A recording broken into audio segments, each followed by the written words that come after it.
In the 20th century, economics lost its purpose and started chasing the false goal of GDP growth. In recent decades, that has pushed many societies into deepening inequality, and it's pushing us all towards ecological collapse. This century calls for a new goal, meeting the needs of all within the means of the planet. In other words, it's time to get into the doughnut, the sweet spot for humanity. But that's no easy task.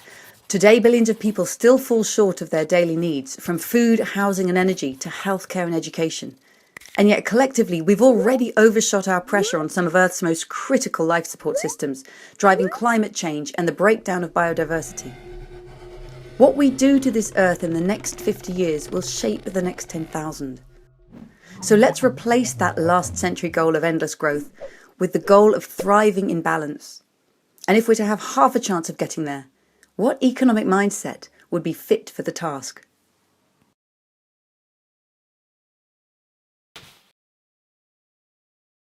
In April 1947, in a little Swiss village, a small band of economists met with plans to rewrite the global economic story, and they called it neoliberalism. Their method was ingenious. They described each economic actor with a set of such powerful traits that the rest of the script almost wrote itself. In the 1980s, when their laissez-faire story was finally put on the international stage, the plot was loaded from the very start. And so for the last 40 years, we've been told that the market is efficient, so give it free rein. That the state is incompetent, so don't let it meddle. That trade is win-win, so open your borders. That the commons are tragic, so sell them off. That society, well, there's no such thing, so ignore it. And that the household is domestic, so leave it to the women.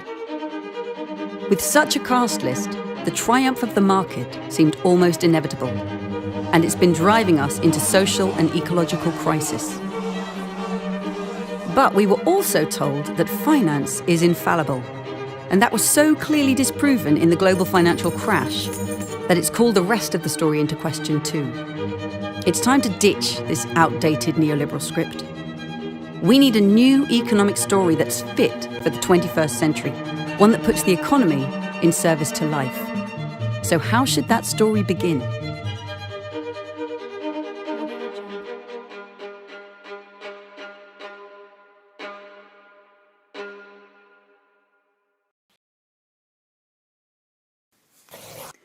Who does economics tell us we are? To make humanity fit into their theories, last century's economists invented rational economic man.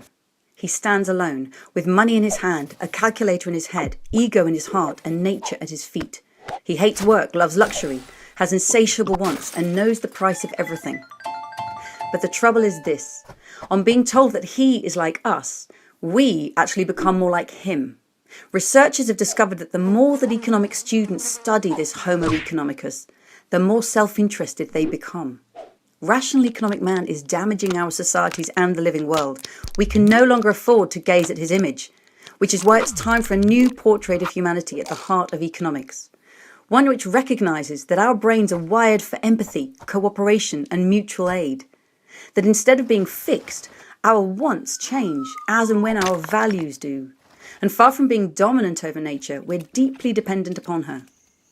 With these new beginnings of a self-portrait, how can economics start to nurture human nature and give us a far greater chance of thriving in the 21st century?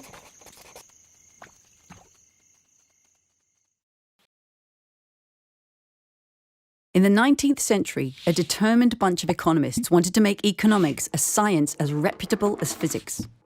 So, inspired by Newton's laws of motion that so accurately describe the movement of planets, they searched for economic laws that could describe the movement of markets. But by trying to turn their theories into maths, they ended up with models based on equilibrium. Models that had little capacity to predict, let alone respond to, real-world boom and bust. No wonder hardly anyone saw the crash coming. It's time to ditch the physics envy and embrace economic complexity with its spiraling feedbacks, emergent trends, and surprise tipping points. Through this systems thinking lens, we can start to understand our ever-evolving world, from the rise of the 1% to the collapse of ecosystems. And that's why 21st century economists won't think of themselves as engineers controlling the levers of the economy, but as gardeners, tending to and shaping the economy as it evolves. So let's take off the hard hat and put on some gardening gloves. It's time to get savvy with systems. And the question is this: how should that economic garden be designed?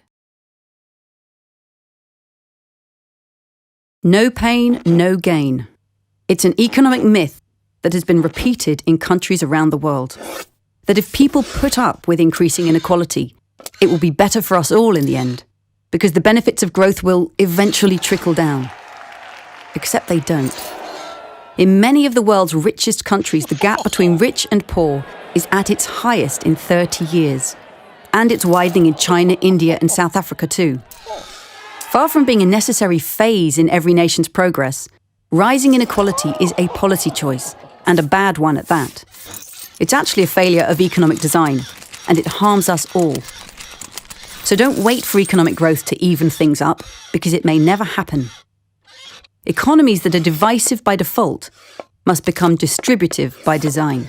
That means going beyond redistributing income to redistributing wealth too, especially the wealth that comes from controlling land, controlling money creation, controlling business, technology, and ideas. This century, we have the chance to embed distributive design at the heart of our economies, if we choose to make it happen.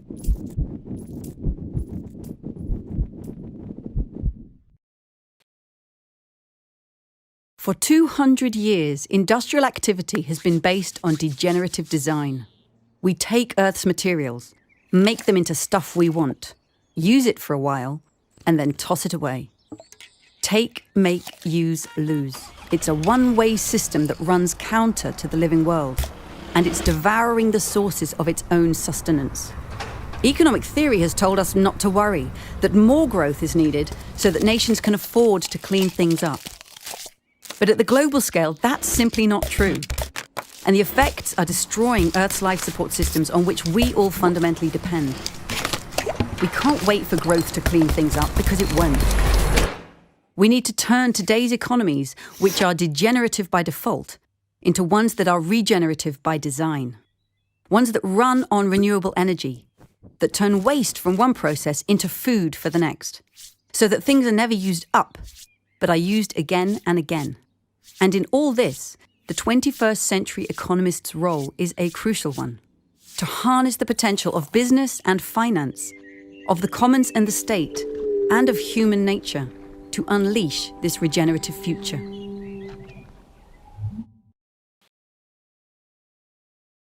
In the 20th century, GDP growth turned into the overriding target of economic policy.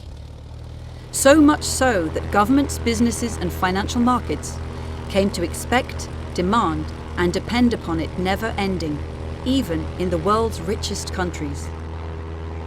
Politicians promising a better future offer green growth, inclusive growth, smart, resilient, or balanced growth.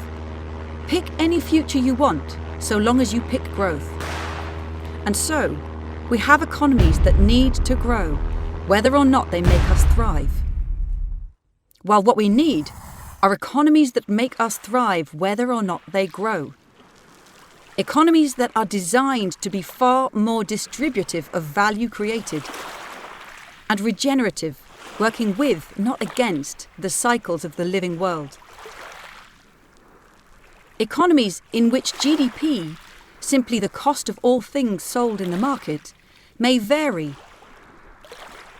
sometimes up, sometimes down, in response to making that transformation. So, what would it take to make this possible?